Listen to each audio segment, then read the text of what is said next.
I confirmed with Sandy that half of our time is I saw wherever I am, it's up. Okay. So Bill, for some reason, I'll be watching my time. Hopefully, I'll be decent. If not, hopefully, those involved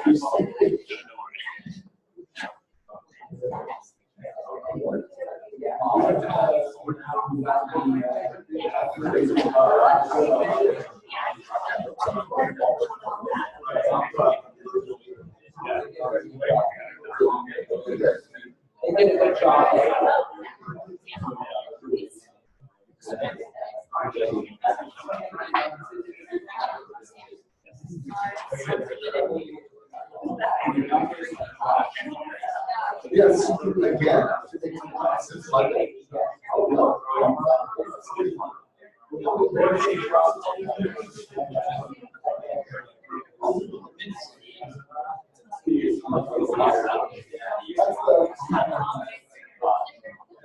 I wonder how we have to do a lot of people are not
So my body clock is 2:10.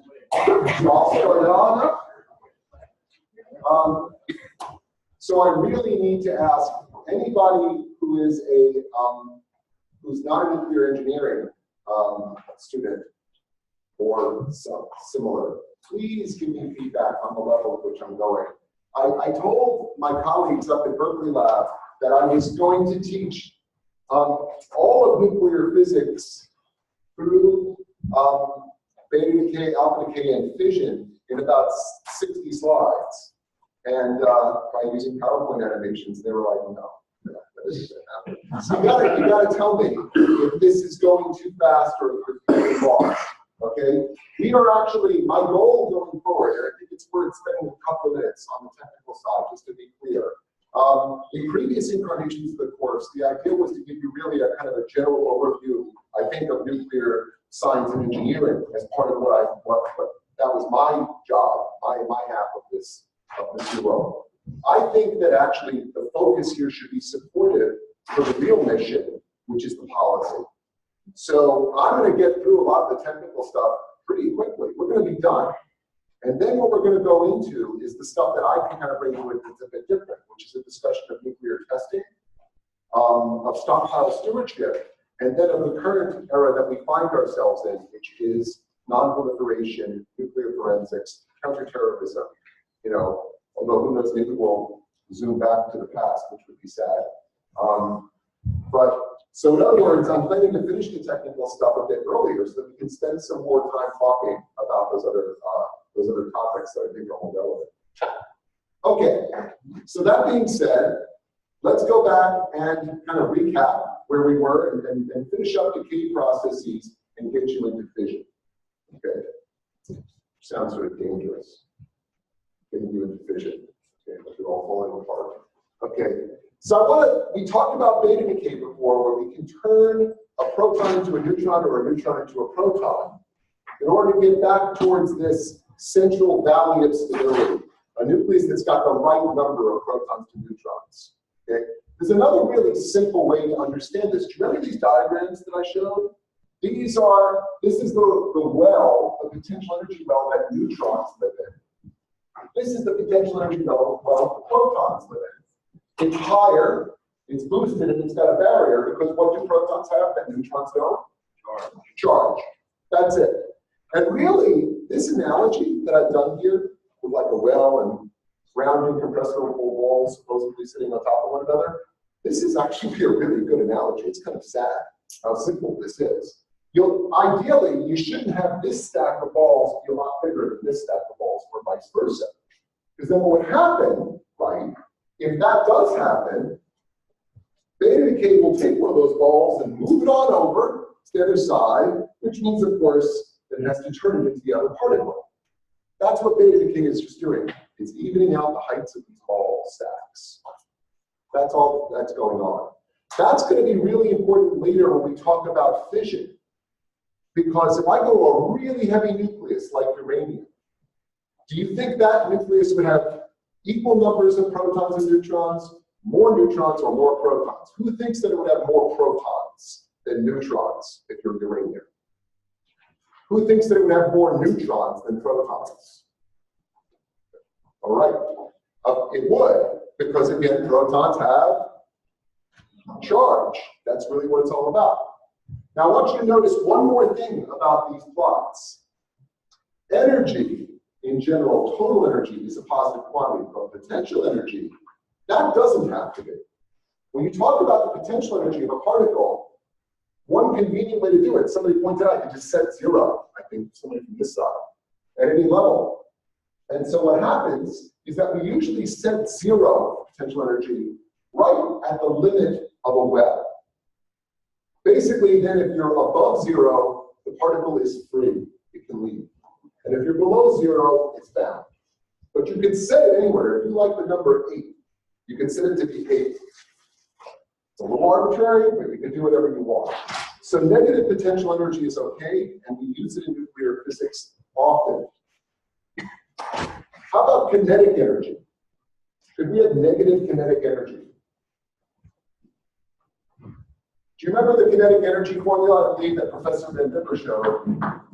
Kinetic energy, if you're moving relatively slow, is 1/2 the mass times the velocity squared. Can that thing be negative? I'd have to do something really weird. I'd have to create negative mass, right? 1/2 is always positive. Or I'd have to make velocity imaginary, okay? So really that isn't going to happen. It actually does happen inside of the event horizon of rotating black holes. And that's completely outside of this. Okay. So don't worry, no rotating black holes here. Okay. It's going to be a class policy. No rotating black holes. So there's one other thing I want to just quickly jump aside to. I showed you the National Nuclear Data Center's website before, and you'll be expected to utilize it. There's another really nice website that you can use. This is LiveChart from the International Atomic Energy Agency. The data that you access, so this is a picture of the A equals 137 mass valley, okay, going all around here. The most stable, the unstable, okay? And it's, I think, aesthetically, I'm not as drawn to it, and it's not because it's not American. I think I like the job interface demo better. On the other hand, you can do more elaborate searches with this. But the data that it accesses, whether you use LiveChart or the chart of nuclides from NNDC, is irrelevant. The data you access is the same data. It's the nuclear structure of decay data libraries that we populate as part of the international community. So it's an NSTAT, the Evaluated Nuclear Structure Data File. Okay.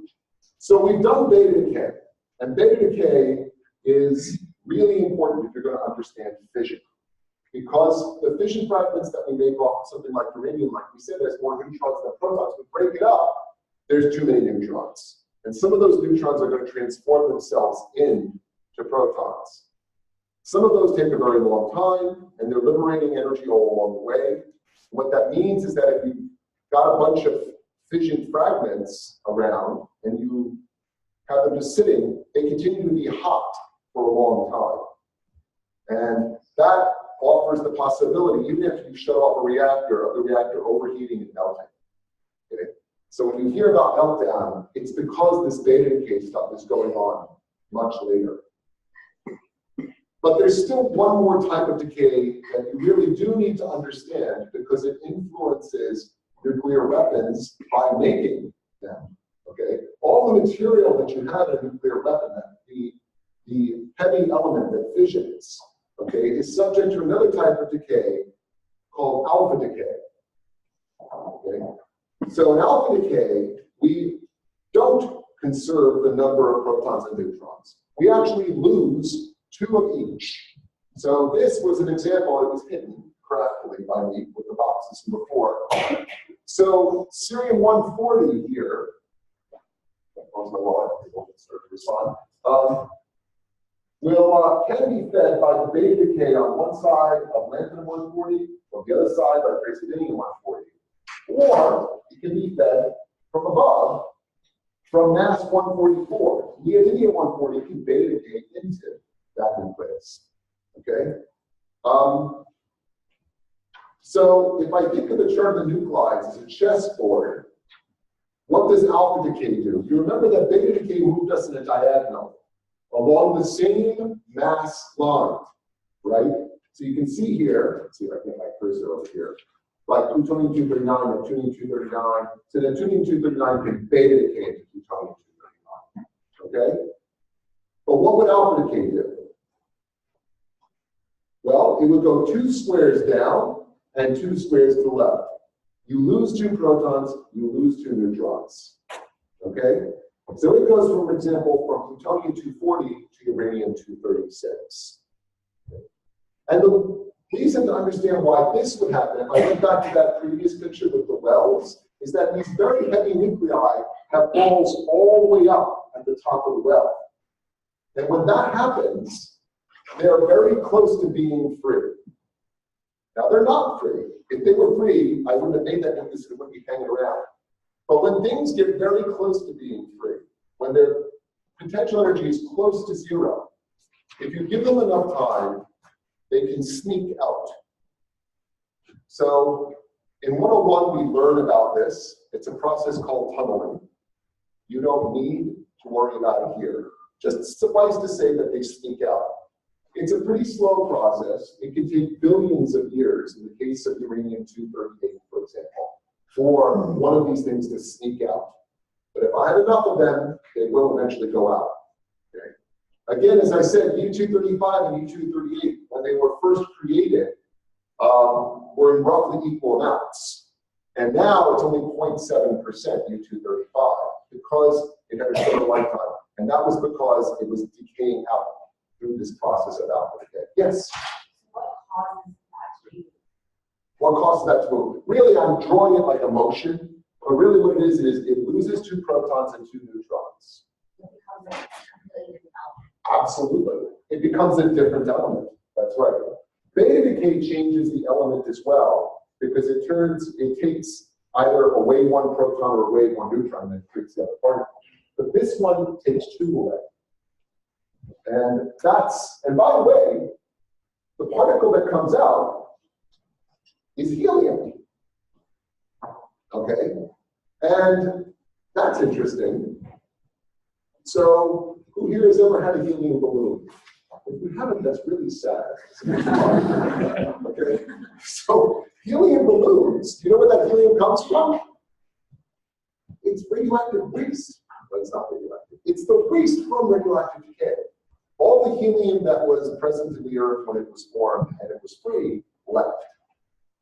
But not if it was trapped in the form of uranium. It would alpha decay away, and then it gets trapped in gooey things like oil. And then as a byproduct of the petroleum industry, we free it up and you get balloons. Okay? As well as lots of other valuable things. So remember I said that this is happening, I like your line, changes into another element. And it happens, obviously, for a nuclei that have lots of protons and neutrons.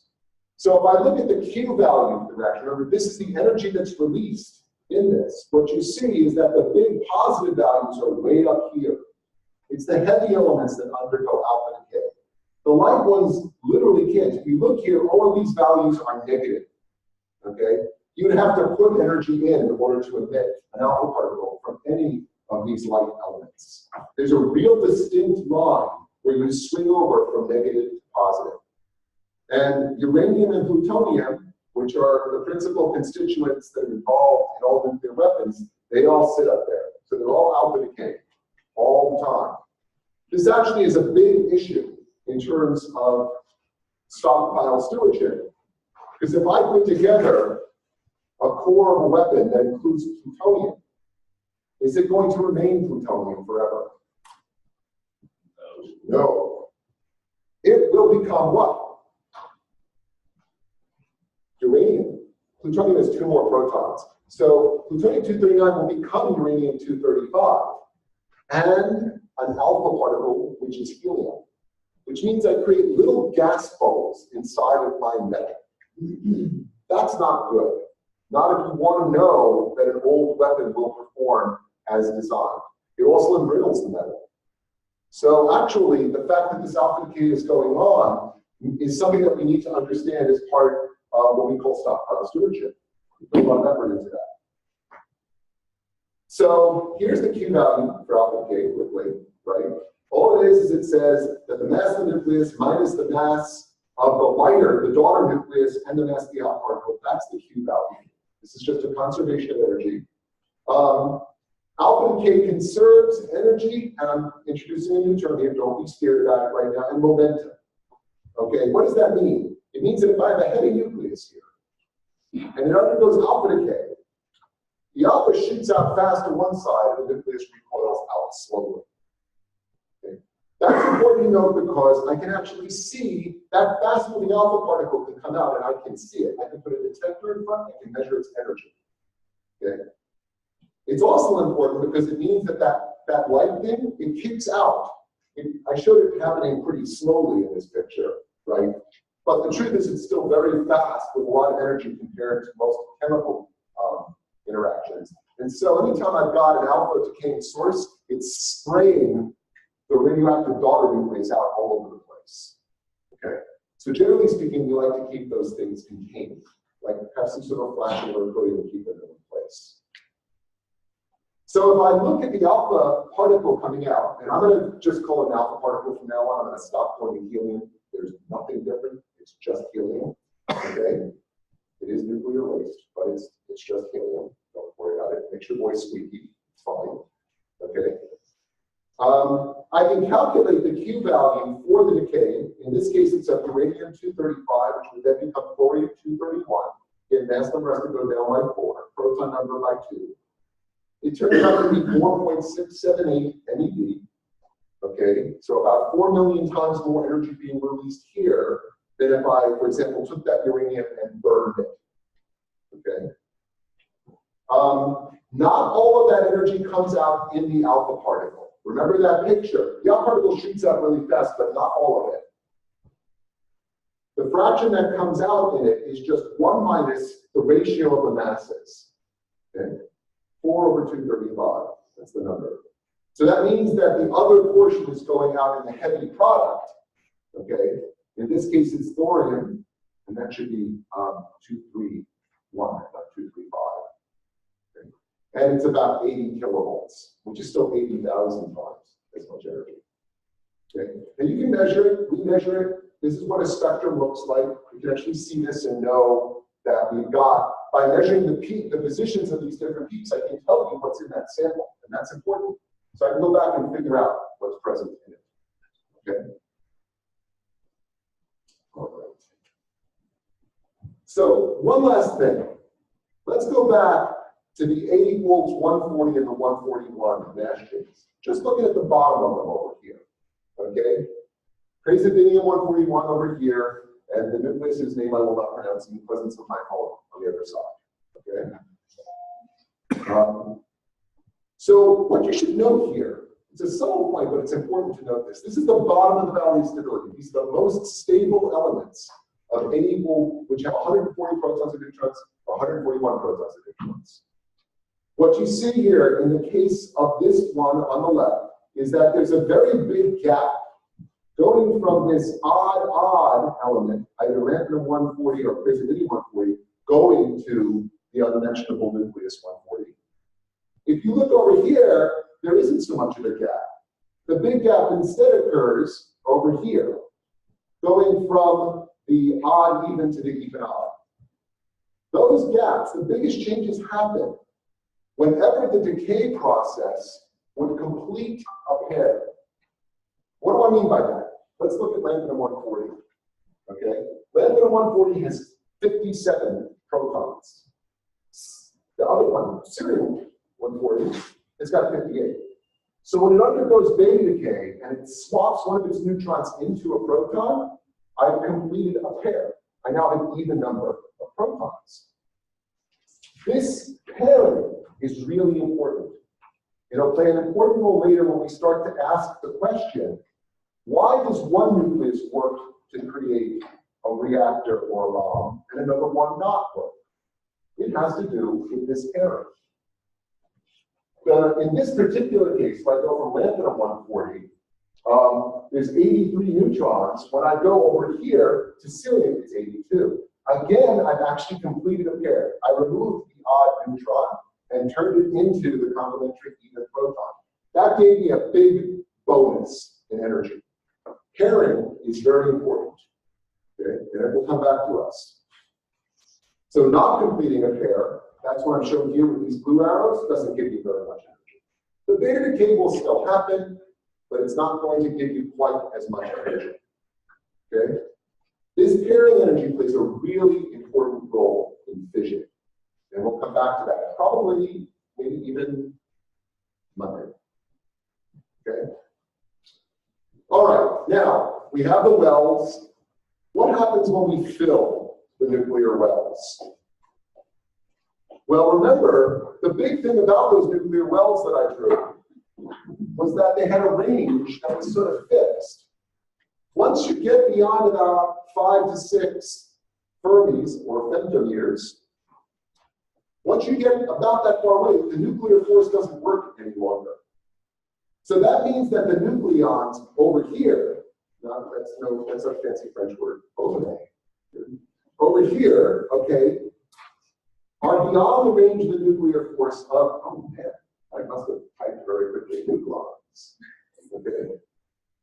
Do you see what I'm saying? At this point, literally, these protons over here, neutrons, don't feel an attractive force to the ones on the other side. Now, they do feel it from their nearest neighbors, but it's no longer the whole thing working together. This is completely different in gravity. If I kept making the Earth bigger and bigger and bigger, you would just weigh more and more and more. No problems there. In this case, it doesn't happen. Now you actually can end up with nucleons further out not being held by anything other than their nearest neighbors. The force becomes less. And the binding energy curve, remember which we drew before, the binding energy curve begins to go down because those nearest neighbors aren't there anymore. They do still feel some force, but they don't feel the entirety of it. If I just keep lumping more and more on, you'll eventually reach a point where the repulsive actions of those protons are not overcome by the attractive nuclear force. Remember that nuclear matter, here's one problem with this picture. I had never seen this picture, it was very good. This draws them as being like the protons and neutrons. And the truth is they also mishmash it together. They're filling well separately, but they're kind of uniform. If you did a core sample for nucleus, you get equal fractions pretty much everywhere of protons and neutrons.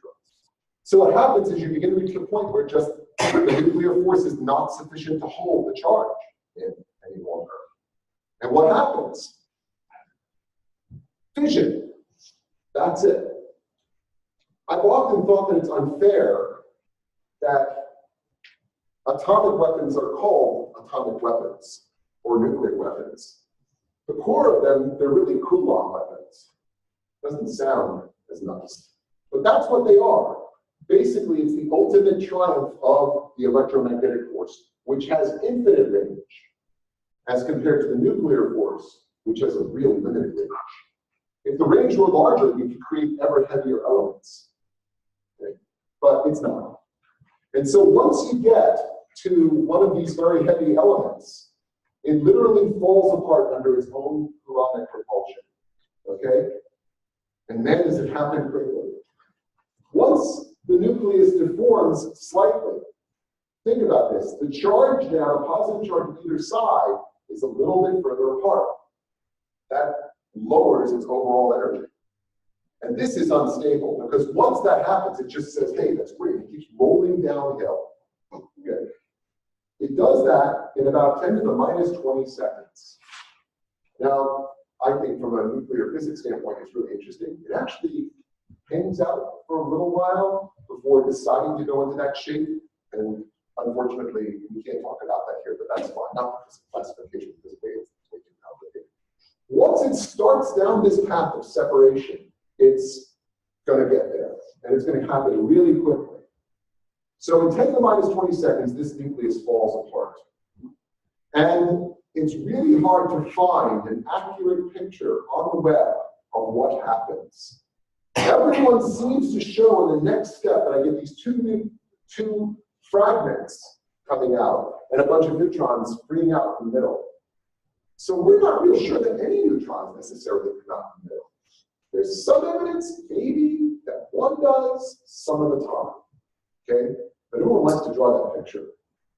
The reality is that what happens is that the two fragments, when they come out, they have too many neutrons and they have a lot of energy. When this rubber band of a neck, and we call it, technical term is a neck, when this thing snaps, it creates a huge amount of energy in the two fragments. They are very hot. How hot? We actually know. It's about 12 billion to 15 billion degrees. Each one of those fragments is really hot.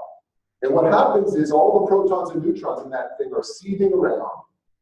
And as they seethe around, because the neutrons don't have a Coulomb barrier holding them in, one of them just leaves.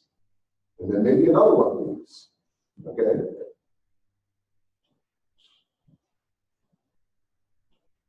That process takes about 10 to the minus 18 seconds. Still very quickly. Most of the energy that's released, and we'll get into this, is actually in the motion of those two fragments. But those extra neutrons coming out play a very important role because they can go on, as you'll see, and create other fission events later. After those neutrons boil out, the nucleus actually cools down. It gets down to a point where it's actually, it's a lot cooler now. It's less than 1 billion degrees, which is still pretty hot. It's a few hundred million. And then what does it do? It can't boil off neutrons anymore. And when I say that boil, I really do mean boil. If I look at the energy distributions of those particles coming off, it's just like the water, the steam coming off of water. It's the same distribution, just a lot hotter. What happens next is that the nucleus cools down by emitting something called the gamma ray, which I'm going to talk about in a little bit. But basically, you can think of the gamma ray as being just light, because that's really what it is. So think about when you have something really hot. When it's really hot, it's glowing blue, then maybe kind of yellow, and eventually kind of red. When it gets down to red, this thing doesn't boil any material off anymore, but it still cools down by radiating out this energy. That's about 10 to the minus 15 seconds. And then eventually it ends up with each of these nuclei, the fission fragments, being in their lowest energy state.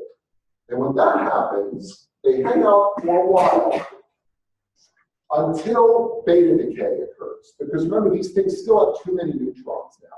They came from a very neutron-rich parent, and they're now lighter, so they don't need quite so many neutrons. And what they then emit are a series of delayed neutrons or gammas that come out. The time scale here, I listed like the earliest of them is like 10 to the minus 6. That's actually really early. The vast majority of them are more like 10 to the minus 3 seconds, or even seconds, or minutes, or years. So there's a long, slow, final settlement into the lowest energy state that you have. So that's fission in a nutshell. Maybe it's a broken nutshell, but that's what it is. Okay? Now, it's worth noting when we began to understand this, because it plays into the history of nuclear weapons. So the discovery of fission was in December of 38. Okay, and here are some of the principles that were involved. You might notice something about the names ethnically. Okay, I think that it's always important to remember that science is done by people, and those people live in a political continuum or a cultural continuum. So when the discovery of nuclear fission happened, largely inspired by scientists that were either German or were German until they were told they were no longer German. Okay, it really influenced the dynamics of what happened. What do I mean by that? It means that it was no longer just an academic pursuit. Immediately, it was clear that there was a lot of energy coming out, and that this was potentially interesting, and that it was linked to uranium. And now uranium became a valuable quantity in its own right. Even though we didn't necessarily know how to release this energy right away, we did understand that this mechanism was going on, and that it was releasing a lot of energy. So let's go back. That's my one little diversion here. Let's go back to the technical stuff. Remember, here's the binding energy curve that I drew. It was pretty good. I can the spikes and all the replications. Okay. So the nuclei of fission are way up here. I think that if you want to look at this in terms of the potential energy curves that I was giving before, let's flip it upside down. Okay. Now you can really see why fission works. I start with a nucleus way up here with relatively low binding energy per nucleon. It's low because now it's upside down. Turn this upside down. And then fission kicks in and creates two fragments, and there they are, notionally, okay, that have less mass and therefore more binding energy per nucleon. It's not a lot. Look at where 0 is. It's not a really big difference, right? It's just this little difference over here. The total shift still averages about 800 millivolts. Again, this is binding energy per nucleon. But there are 238 nucleons. So this is actually a lot of energy. And all you're doing is making the nucleons in these two nuclei a little bit tighter, bound, than they were here. And why is that? Because in this nucleus, these nucleons on opposite ends didn't feel the attractive nuclear force. But here, they do. The nucleus is just a little bit smaller. And it can overcome that Coulomb repulsion. Let me just pause a minute. Are there any questions on this? Just really want you really fast to fission. I could measure the masses of these particles, of these two fission fragments, plus the neutrons that leaked out of them. Yes? So you said that as like particles get closer, the strong nuclear force gets weaker. Yes, but not, that's true. I did mention that in the previous lecture. I gotta be careful about those little interesting nuggets. They have to get a lot closer than they do in a proton or neutron. It's a very good point. If the particles get to within about 10 to the minus 18 meters of one another, then yes, the force actually gets slightly weaker. It does. That only happens in a few outstanding laboratories. It doesn't happen probably anywhere even in the universe. But we created a few labs where we can do that. Okay. But otherwise, things are frozen at about the size of a proton or a neutron, which is 10 to the minus 15 meters. Great memory. You're absolutely right. Any other questions? We're doing really good here in terms of time. We've got 9 more minutes. Energy partition. Okay? So each fission overwhelmingly produces 2 fragments, or about 3, 1% of the time. That's called ternary fission. It's only interesting to physicists. Okay? Usually this is a heavy fragment and a light fragment. Okay? It's not necessarily the same fragment pair each time. And that's an important thing to know. It doesn't always break up into the same pair of fragments. And the fragments have kinetic energy and excitation energy that are not necessarily the same amount each time. So would a fission fragment spectrum look more like alpha or beta decay? Now remember, beta decay was a broad, I use the technical word shear, because 3 things came out. In alpha decay, You got the alpha particle going one way, the heavy nucleus going the other. So the process of fission looks like which one of these more? Alpha. It is two particles. There is no hidden fission neutrino to worry about. They're really just two things, flying out in opposite directions. We measured that quite nicely here. I can't help but give a plug for a former postdoc, the gentleman. This is what the energy looked like for fission fragments that we saw. This was in a very specific experiment. We induced the fission in a different way that's normally done. And it's worth noting, it is a broad distribution, a light fragment and a heavy fragment. But any one fission event might produce one pair like this, or another pair like this, or another pair like this. The probability of one of these happening versus the other, that's called the fission product yield. We really are in a bad place right now. We haven't actually looked at fission product yields in about 35 years, and we've got a lot more data to figure out. So we're now sort of in the international community right beginning to go back to this again and say, what are the yields precisely? And it's important because these things go on to form beta decay products that we need to understand if we want to understand reactors, or if you want to understand the debris that will come out following a nuclear event. Okay? And then the last point here to note is how the energy is partitioned. It's about 200 MeV total that comes out, so 200 million times a chemical reaction in energy. Almost all of it comes out in 10 to the minus 20 seconds in the kinetic energy of fragments. The gamma energy that comes out is about 7 MeV. Everything else is small, okay? And there's a piece here, because the fragments do undergo beta decay, they emit neutrinos. And there's about 10 MeV that's stuck up in there. That doesn't really do anything to the energetics of the system because the neutrinos just travel out. But the big number to keep in mind here is about 200 MeV. So how the fission energy is partitioned between kinetic and excitation energy? How much is left behind in those fragments versus them flying apart?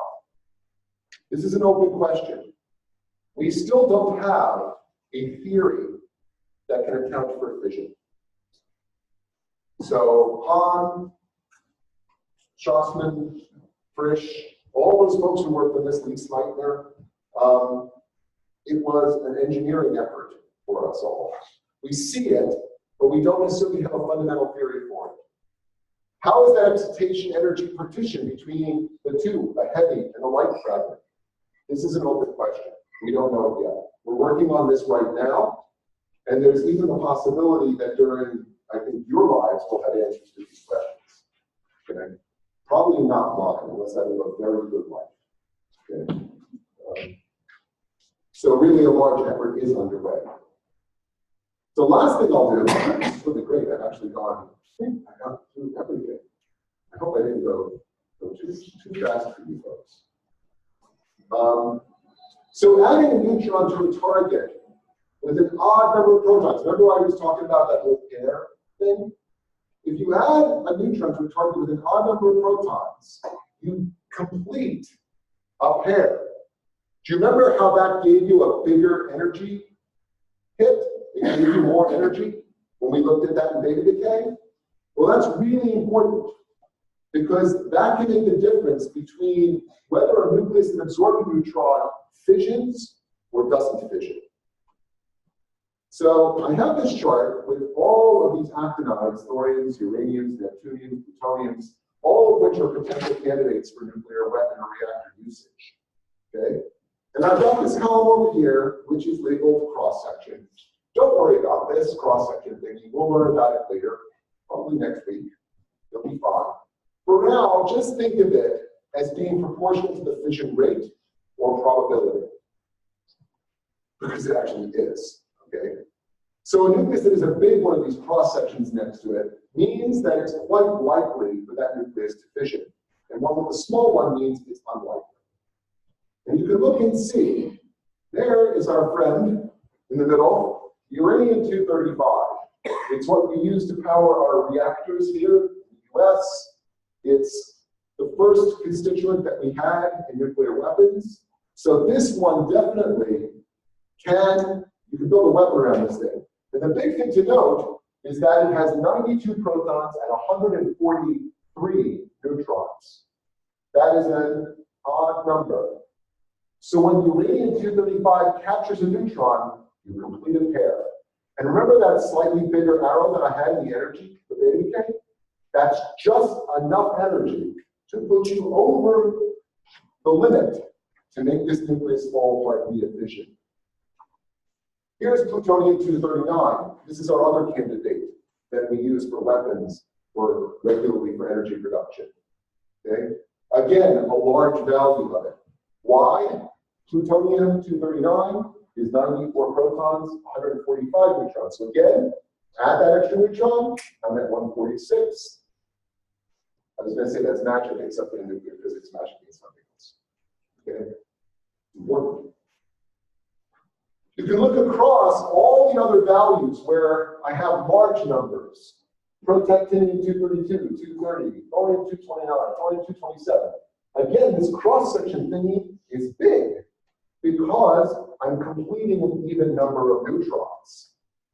That little bit of extra energy, and it's actually very little. Okay, the total binding energy of this nucleus is huge. To be a GeV, that one extra MeV is enough to put you over the edge. Uranium, plutonium, all these nuclei are barely holding it together. That little bit of extra energy just pushes them over the edge. You can look here as well if you like in the neptuniums, it's going to meet.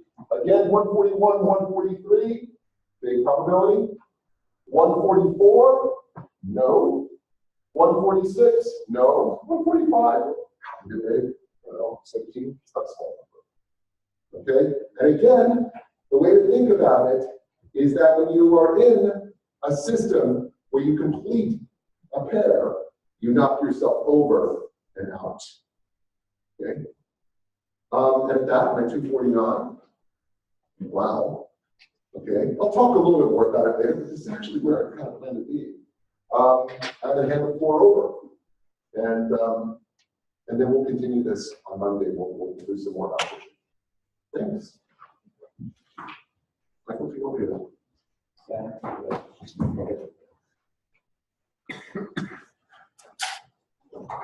Go ahead. Which one are you using? Engineering. Yeah. I think that we do this. It's going to magically work. Now it's magic.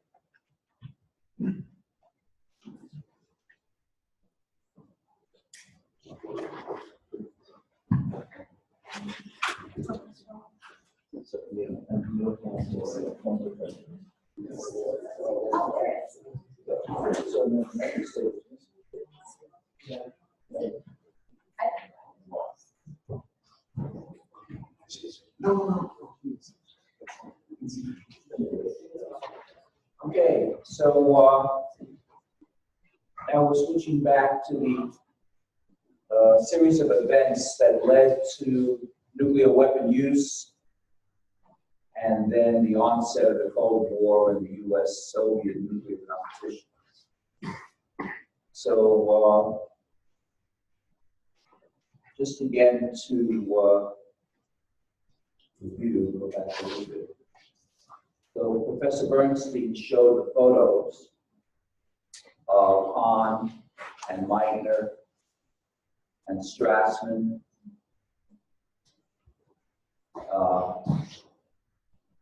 And this was very significant because the fact that German scientists were so advanced in understanding the process of nuclear fission,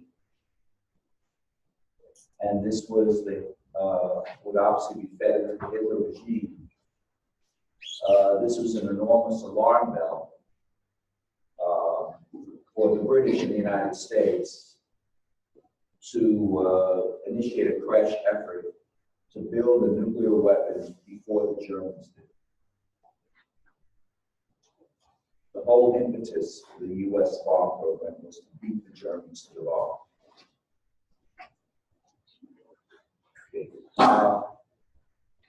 Now, I mentioned earlier that the MAUD, the Military Application of Uranium Detonation Committee, the secret British committee that really did the pioneering work to show the military application of the fission of U-235, that those ideas were learned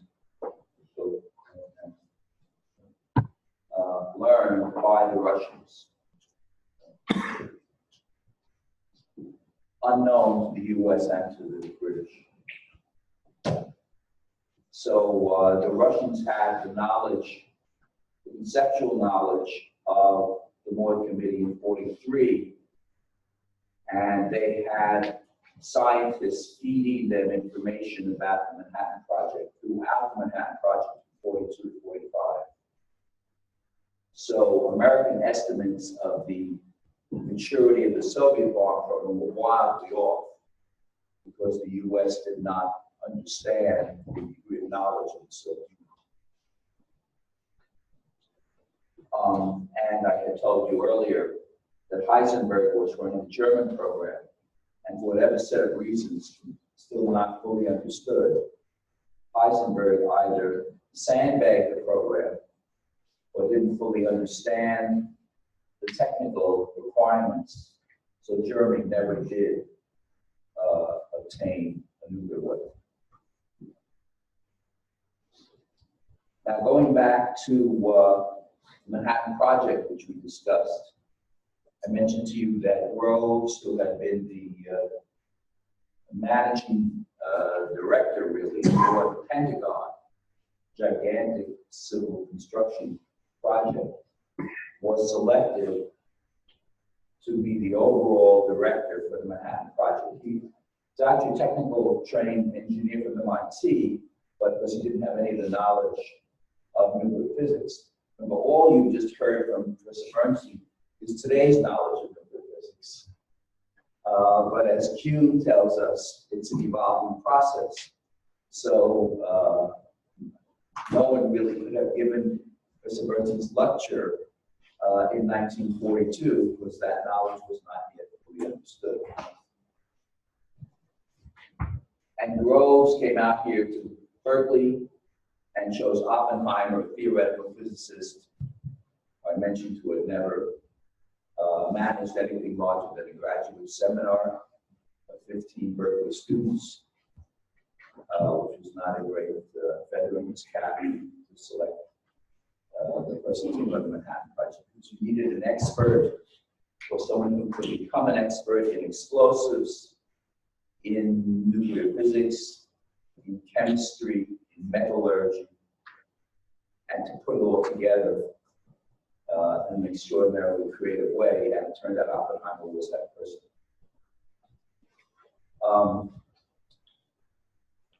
The Manhattan Project, most of the research being done at Los Alamos in northern New Mexico, with several other major activities going on. There was uranium separation activities at Oak Ridge in Tennessee. Remember, natural uranium in the ground is more than 90% U-238, which is not fission. It's only 0.7% U-235.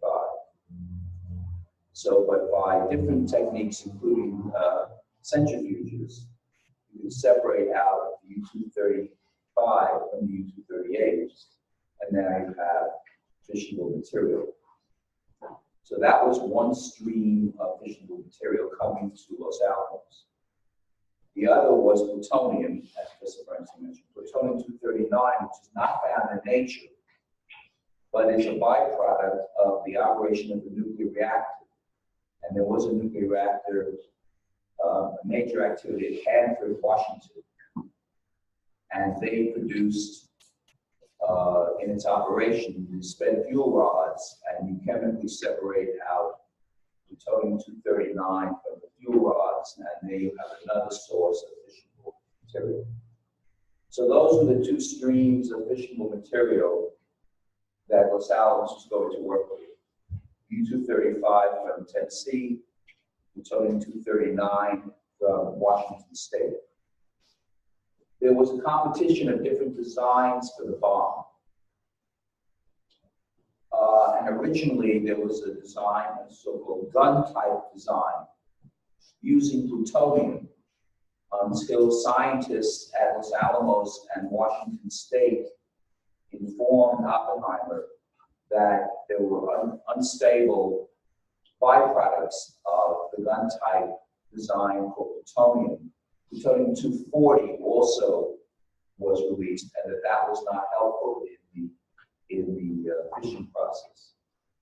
So then the Manhattan Project shifted to two different designs. A gun-type design using uranium-235, and an implosion design compressing the plutonium nucleus together, plutonium-239. Oppenheimer and his colleagues were convinced that they fully understood the processes by which the gun type would work with uranium-235. They were less convinced that they fully understood the implosion of plutonium-239.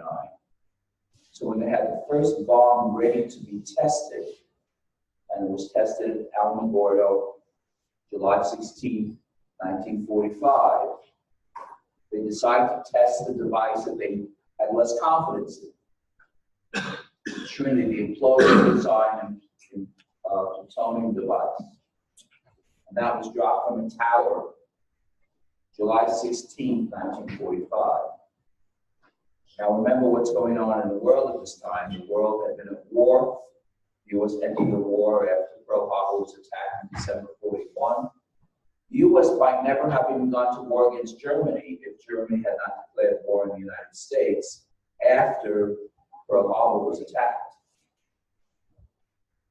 As I mentioned, that was a major mistake. It was the stopping of the bombing of England, the declaration of war against the United States, and then the invasion of the Soviet Union, were three gigantic mistakes by Hitler, which cost him the war.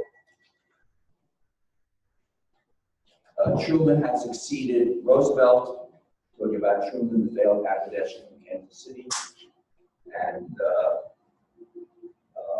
his limited knowledge, and most of the things we're talking about here, but a very pragmatic and decisive decision maker. And in July, it was already a couple of months since the Germans had surrendered. The Germans surrendered May 8, 1945. The Japanese had not surrendered.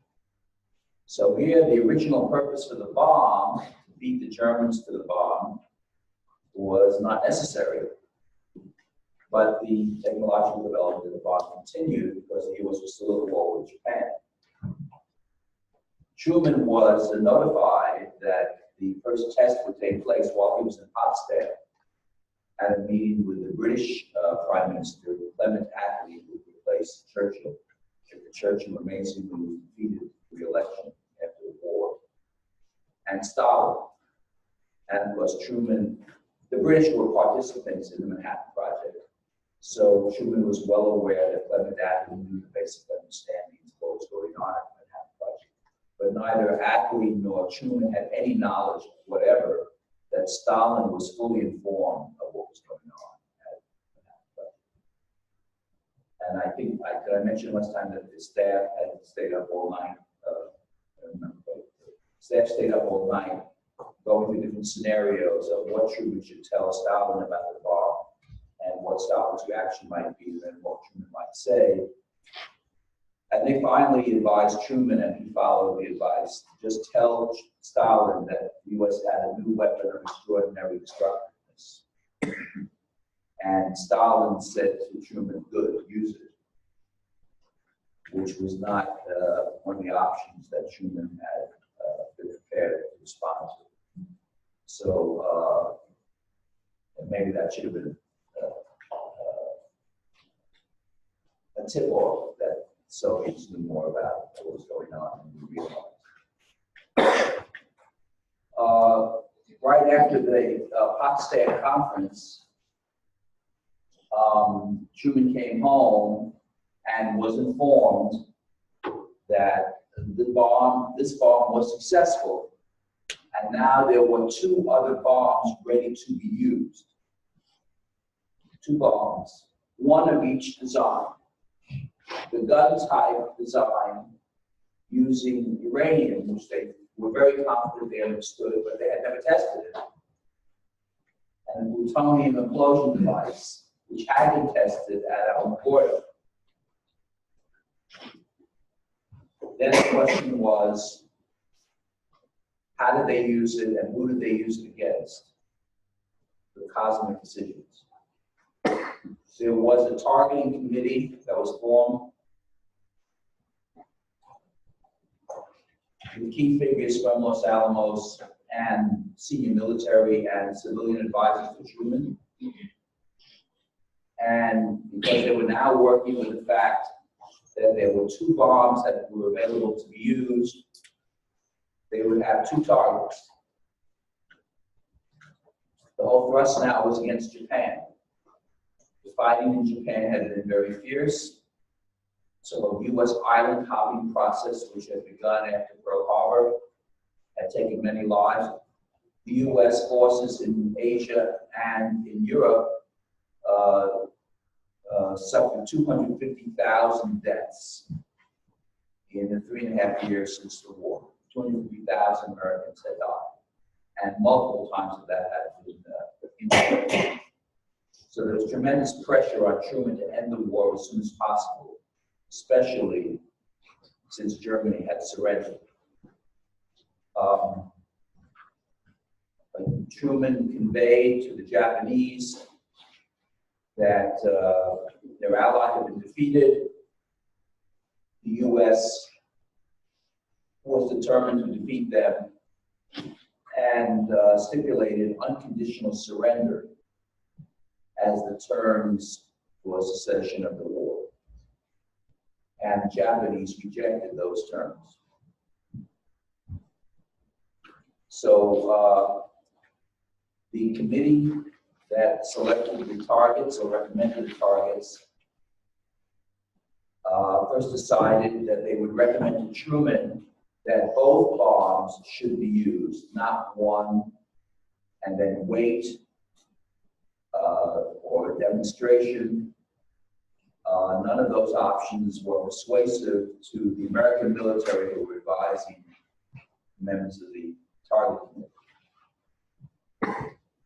The rationale was to have maximum shock effect on the Japanese leadership because it was super secret how many bombs the U.S. had. We only had 2. We were going to use both of them. We would have none left after that for several months. But the U.S. presumed the Japanese didn't know that. And they hoped to demonstrate the lethality was so massive that the Japanese would be shocked into surrender. Yes. Why would it take so long to produce another bomb? It's a matter of accumulating that much fissile material, both places, both at Hanford and Milford.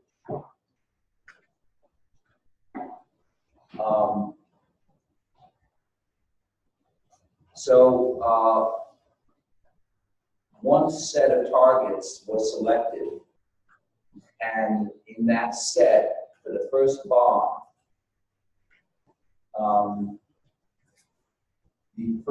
the leading recommended target was Kyoto,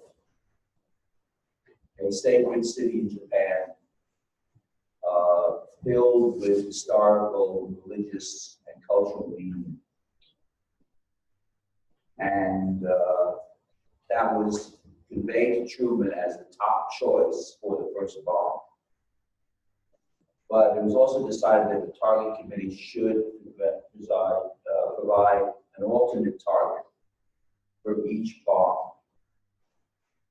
And in the first case, the city selected for the alternate target to Kyoto was Hiroshima, which is a major industrial city. So Kyoto, Hiroshima, bomb 1. The second bomb, which would be delivered a few days later, but by B-29 bombers flying from the Western Pacific. The top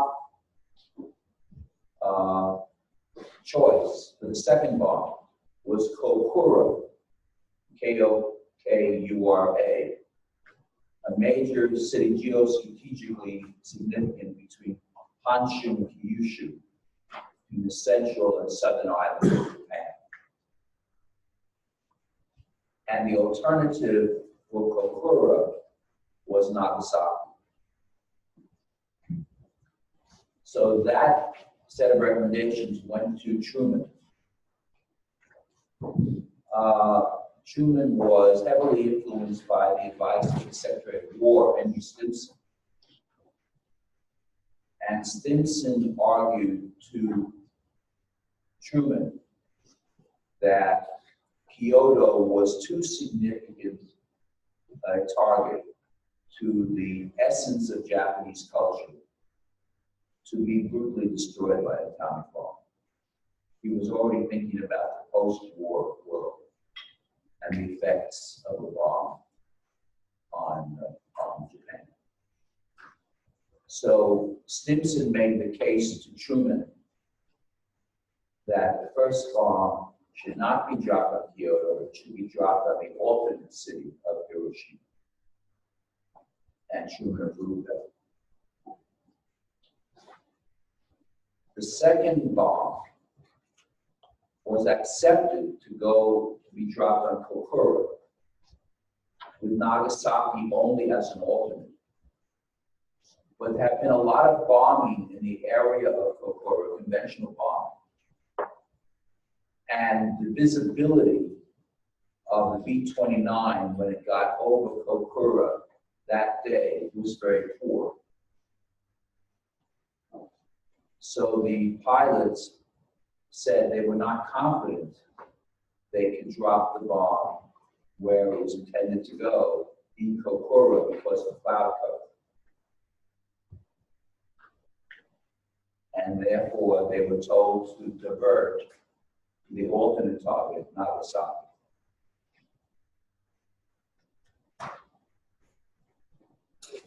So, this, momentous set of decisions led to the destruction of two cities, neither of which were the first choice to bomb. Yes. Did they went from Kokura, they keep going all the way to, or did they stop and refuel somewhere and then go? I don't know because it's so far away. I don't know. Did they keep going? What is the range of the? It's substantial. They went from heading to Kokura to Nagasaki. You didn't have to get over Kokura to know that Kokura was about to Okay. Why was the U.S. able to have those bombers reach their targets without interception? Have you read about that? So the U.S. had bombed extensively Japan for a couple of years. Hiroshima and Nagasaki get all the attention today, but the U.S. firebombed Tokyo with incendiary bombs that killed 200,000 people. It killed more people than were killed with the atomic bomb. There was unrelenting bombing by the United States of the Japanese territory, and including their aircraft and their air defense systems. This was in the age before missile defense. So the Japanese didn't have the wherewithal, the defenses, to intercept and destroy the attacking bombers. And this was also conveyed to Japan that the U.S. knew what a weakened position Japan was in. So it was an argument in support of their seeking unconditional surrender. On the other hand, later on it was argued that if the US knew that Japan was so weakened and their economy was in very bad shape as well, there was a lot of starvation, that if Truman had only waited, they would have surrendered without killing all these people. And there's been a vast literature, sort of revisionist history literature, critiquing Truman's decision. Several theses. One, that he could have had a demonstration device and invited the Japanese military hierarchy there to show them how badly they'd be hurt. But the American military said that would not be persuasive to them, not in a world war. Now we are fighting for everything. Or a different thesis that has gained more currency is that Truman could have authorized one bomb, but then stopped and told them, we have many more bombs, surrender now. But again, at the time, the view was maximum shock effect with the two bombs. And then there's a third view, which is that the Americans were prescient about the oncoming rivalry with the Soviet Union.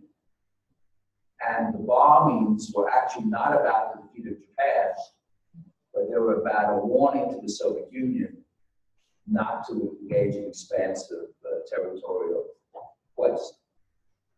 But there is no explicit, I've studied this subject, there's no explicit documentation to support that view. It makes kind of nice academic sense. And Truman, in his own writings, his own memoirs, says, you know, he felt the need to end the war.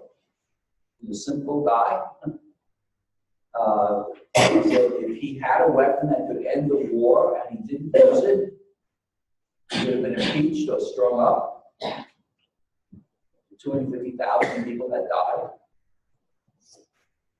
And it made sense to him to hit them with everything we could and hope that they would surrender. Looming beyond that was MacArthur, head of US forces in the Pacific, who had designed a plan for the invasion of Japan, November 1st, 1945. That was to be the kickoff date. And the estimate of American fatalities in the event of a full onslaught of American forces onto the Japanese home islands ranged from 500,000 to 1 million American fatalities.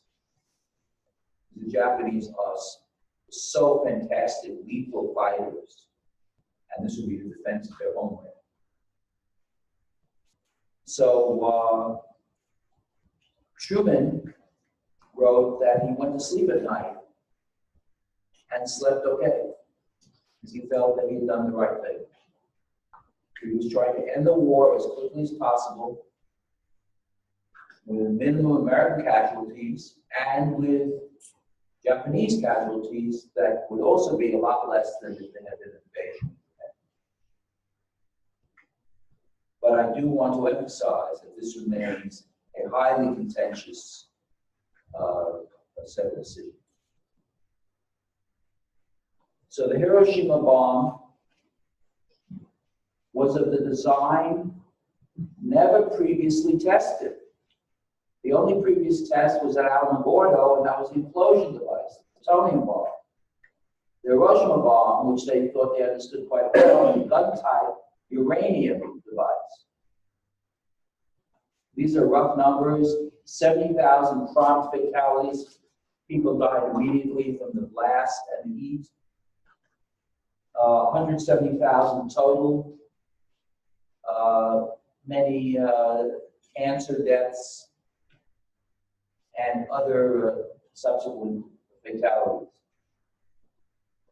3 days later, August 9th, 1945, Nagasaki. Now, I had a colleague who was with MacArthur's troops and was on the first American team that went to Hiroshima after Japan surrendered, because Japan surrendered August 15, 1945. And he described driving along on a road, coming to the outskirts of Hiroshima, and suddenly there's this giant mounds of dirt. There's no city. You know, this is a highly populated area. And this is significant because the emperor had ordered Japanese officials to get to Hiroshima to find out what had happened, to know how bad the situation was. But they couldn't determine how bad it had been damaged because they couldn't get physically through to the center of the city that had been bombed.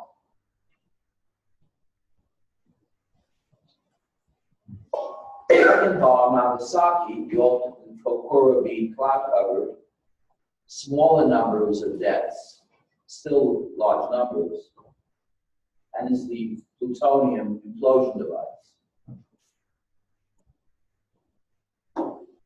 We now know from later the opening of Japanese archives that after the second bomb was dropped on Nagasaki, there was an emergency meeting called of the Japanese War Cabinet and the Emperor.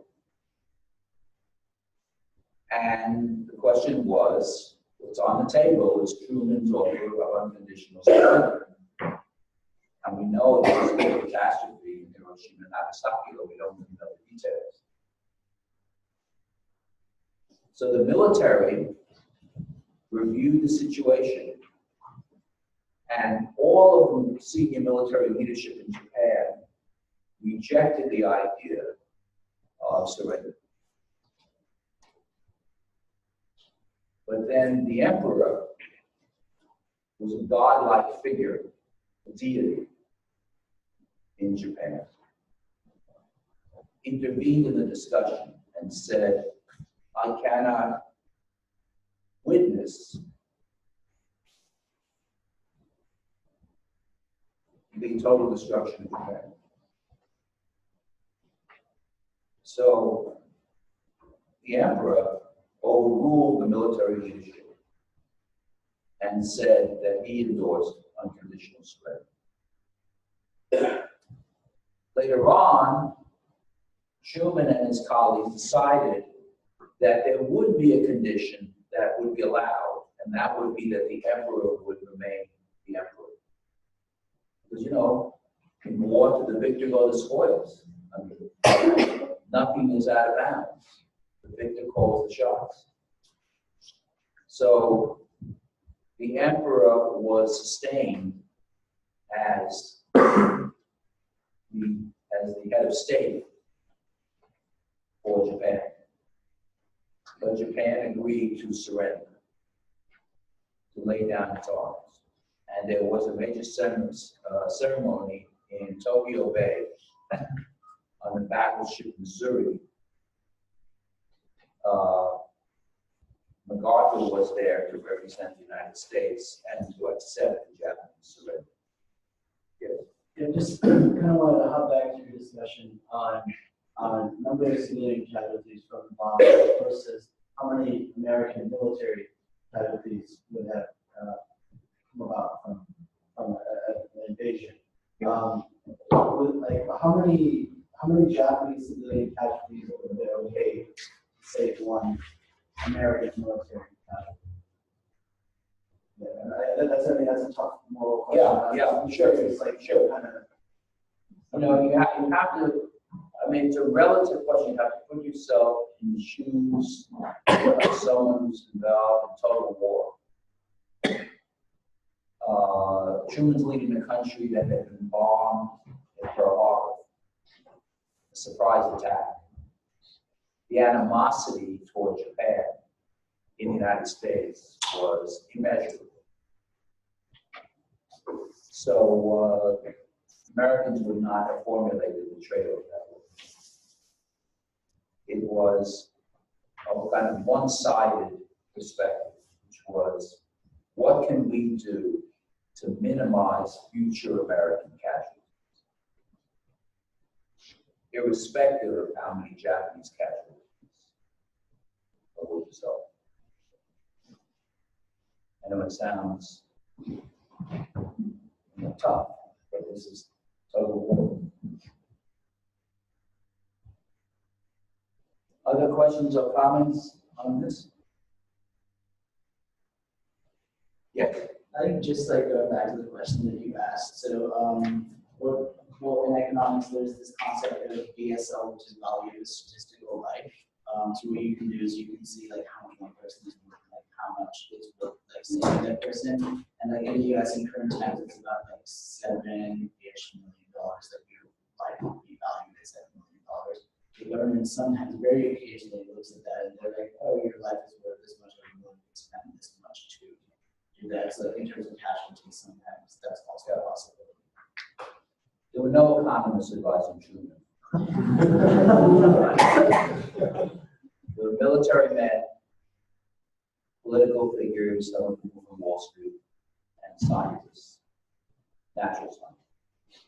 And by the way, Oppenheimer, who became a later Dove and lots of other subjects, familiar with it, he endorsed the dropping of the bomb. And he was a revered figure for having orchestrated the Manhattan Project. Yes? I was wondering if I remember correctly, I read something that said the nature of the wording of the surrender document, the proposed terms of surrender, from a cultural perspective, you could argue that it wasn't well worded, because in Japanese culture, the idea of total surrender carried almost unacceptable connotations, like for the military members. So with possibly a slight change of wording, it may have gone differently. Yeah, there's also critique, the U.S. U.S. is not, American strength is not cultural sensitivity. You may notice. We fought in a lot of places without even knowing how to spell it. So you're right.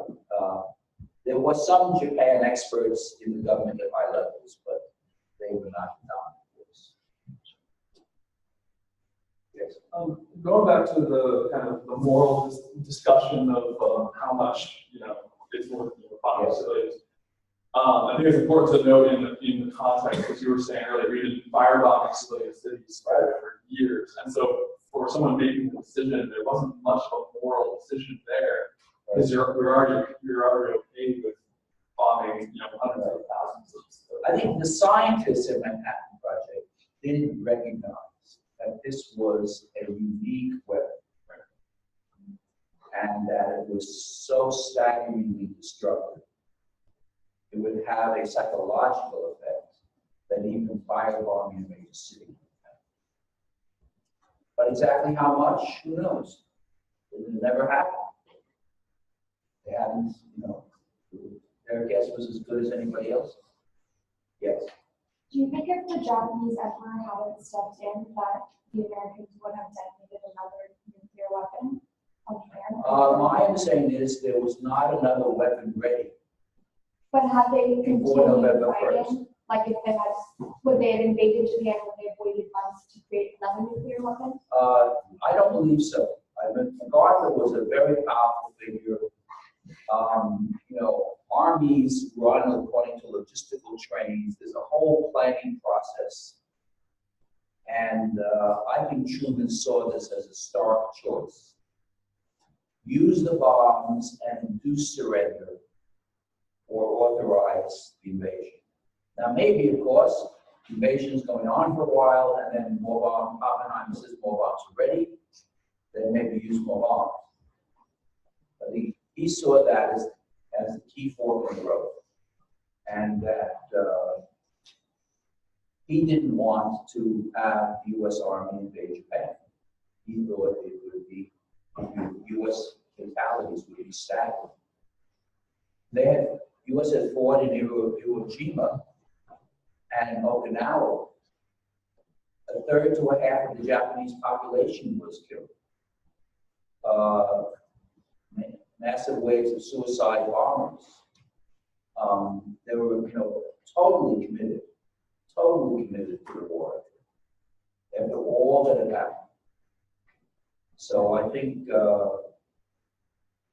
one doesn't know, but based upon thinking of the input to Truman, on the one hand, McArthur saying we're ready to go, on the other hand, saying Oppenheimer says we've got these bombs.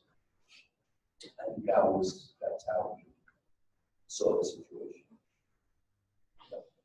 When Truman decided to leave the emperor on the throne, did he know at that point that the emperor had been the reason why? I don't believe so. I think that came out later. We didn't understand Japanese decision making. We didn't have spies and Japanese hierarchy. Did the U.S. drop leaflets and how did that process work with the choreography of drawing? Need any warning of any kind? No, there was no warning. There was absolutely no warning. And the whole point was maximum shock effect. Kill as many people as quickly as possible and shock them into surrender. As brutal as that sounds, that was the strategy.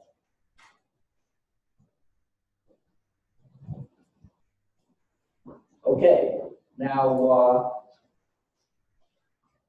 leaving behind in my section of the course, I'm asking you to read the Kaplan book, which gets into the Cold War competition between the U.S. and the Soviet Union on the bomb. One interesting feature is that the Soviet Union, which had fought the Germans until they were invaded by Germany in June 1941, the Soviet Union had never fought Japan. The Soviet Union was neutral toward Japan throughout the Second World War until August 8th, 1945. On August 8th, the Soviet Union declared war on Japan. And in Russian textbooks, it says, we were neutral till August 8th. We declared war against them on August 8th, and they surrendered August 15th. True, but incomplete.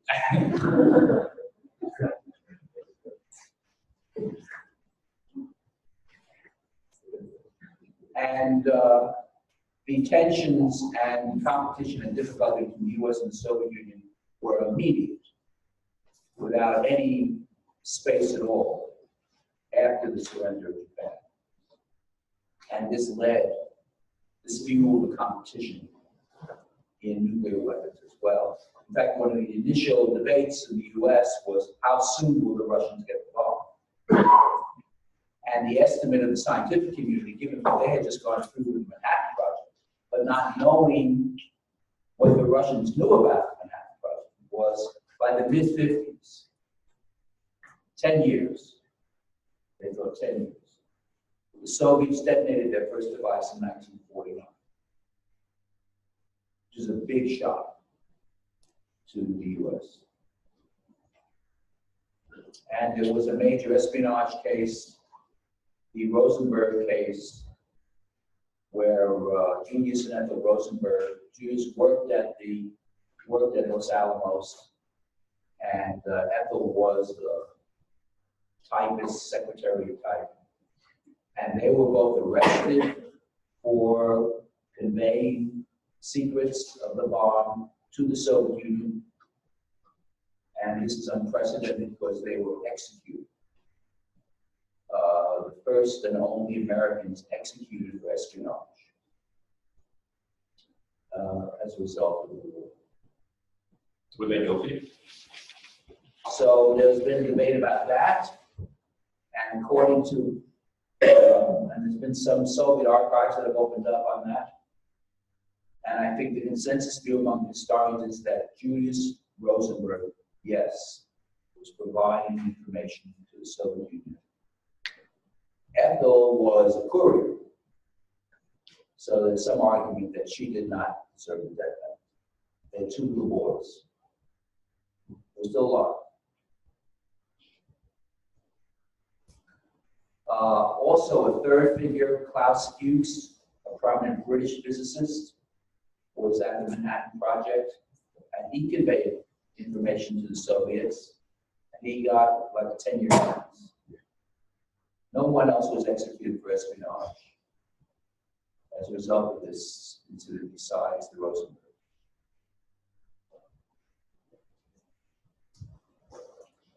So we'll get into, maybe I'll send some questions on B courses to Sammy and Molly, and you can consider some of the questions for discussion of Cold War competition next time. Okay. Thank you.